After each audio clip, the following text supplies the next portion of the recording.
اگر آپ کو اسی طرح کی دین کی واقعات سننی ہو تو ہمارے چینل کو سبسکرائب کریں، لائک کریں اور دوسروں کے ساتھ صدقہ جاریہ سمجھ کر شیئر کریں تاکہ اس میں آپ کو برابر کی ثواب مل سکے۔ حضور اکرم صلی اللہ علیہ وآلہ وسلم کے طائف کے سفر کا قصہ۔ نبوت مل جانے کے بعد 9 برس تک نبی اکرم صلی اللہ علیہ وآلہ وسلم مکہ مکرمہ میں تبلیغ فرماتے تھے اور قوم کی ہدایت اور اصلاح کی کوشش فرماتے تھے، لیکن تھوڑی سی جماعت کے سوا جو باوجود مسلمان ہو گئی تھی اور تھوڑے سے ایسے لوگوں کے علاوہ جو مسلمان نہ ہونے کی آپ کی مدد کرتے تھے۔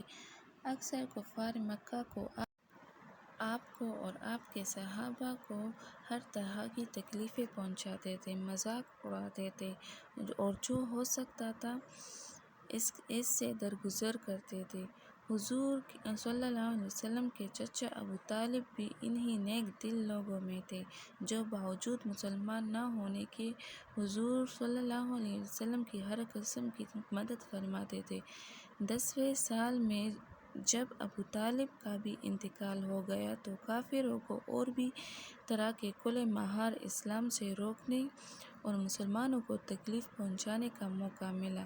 حضور اقدس صلی اللہ علیہ وسلم اس خیال سے طائف تشریف لے گئے کہ وہاں قبیلہ ثقیف کی بڑی جماعت ہے اور اگر وہ قبیلہ مسلمان ہو جائے تو مسلمانوں کو ان تکلیفوں سے نجات ملے اور دین کے پھیلنے کی بنیاد پڑ جائے۔ وہاں پہنچ کر قبیلہ کے 3 سرداروں سے جو بڑے درجے کے سمجھے جاتے تھے گفتگو فرمائی اور اللہ کے دین کی طرف بلایا اور اللہ کے رسول کی یعنی اپنی مدد کی طرف متوجہ کیا، مگر ان لوگوں نے بجائے اس کے کہ دین کی بات کو قبول کرتے یا کم سے کم عرب کی مشہور مہمان نوازی کے لحاظ سے ایک نودار مہمان کی خاطر مدارت کرتے صاف جواب دے دیا اور نہایت بے روحی اور بد اخلاقی سے پیش آئے۔ ان لوگوں نے یہ بھی گوارا نہ کیا کہ آپ صلی اللہ علیہ وسلم یہاں قیام فرما لیں۔ جن لوگوں کو سردار سمجھ کر بات کی تھی وہ شریف ہوں گے اور مہذب گفتگو کریں گے۔ ان میں سے ایک شخص بولا کہ اوہو، آپ ہی کو اللہ نے نبی بنا کر بھیجا۔ دوسرا بولا کہ اللہ کو تمہارے سوا کوئی اور ملتا ہی نہیں تھا جس کو رسول بنا کر بھیجے۔ تیسرے نے کہا میں تجھ سے بات کرنا نہیں چاہتا، اس لیے اگر تو واقعی نبی ہے جیسا کہ دعویٰ ہے تو تیری بات سے انکار کر دینا مصیبت سے خالی نہیں، اگر جھوٹ ہے تو میں ایسے شخص سے بات کرنا نہیں چاہتا۔ اس کے بعد ان لوگوں نے نا امید ہو کر حضور اکرم صلی اللہ علیہ وآلہ وسلم اور لوگوں سے بات کرنے کا ارادہ فرمایا۔ آپ صلی اللہ علیہ وسلم تو ہمت اور استقلال کے پہاڑ تھے، مگر کسی نے بھی قبول نہ کیا، بلکہ بجائے قبول کرنے کے حضور سے کہا کہ ہمارے شہر سے فوراً نکل جاؤ اور جہاں تمہاری چاہت کی جگہ ہو وہاں چلے جاؤ۔ حضور اکرم صلی اللہ علیہ وآلہ وسلم ان سے بالکل مایوس ہو کر واپس ہونے لگے اور ان لوگوں نے شہر کے لڑکوں کو پیچھے لگا دیا، آپ صلی اللہ علیہ وسلم کا مذاق اڑائے، تالیاں پیٹی، پتھر مارے، حتیٰ کہ آپ کے دونوں جوتے خون کے جاری ہونے سے رنگین ہو گئے۔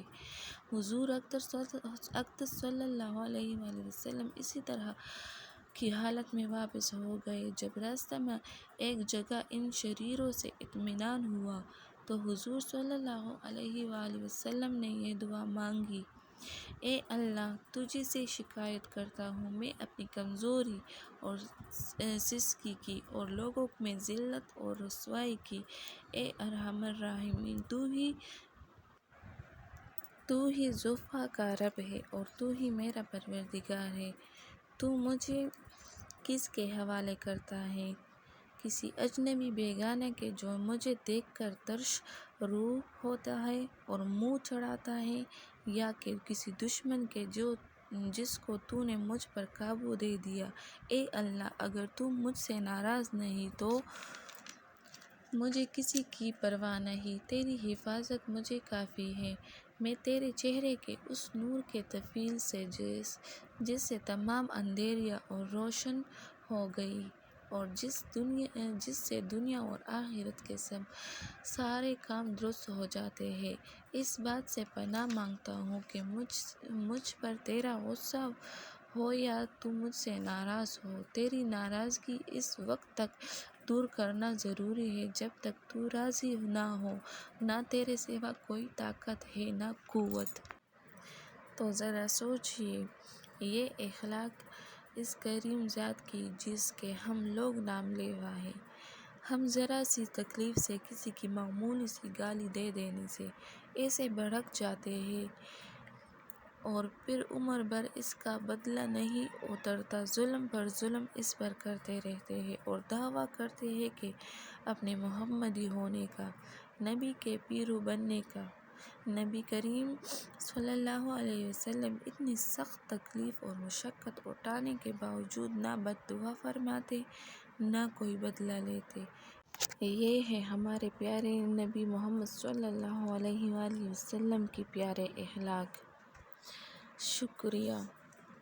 امید ہے آپ کو یہ قصہ سن کر اچھا لگا ہوگا اور آپ اس پر عمل کریں گے۔ ہمیں اپنے دعاؤں میں یاد رکھیے گا۔ اللہ حافظ۔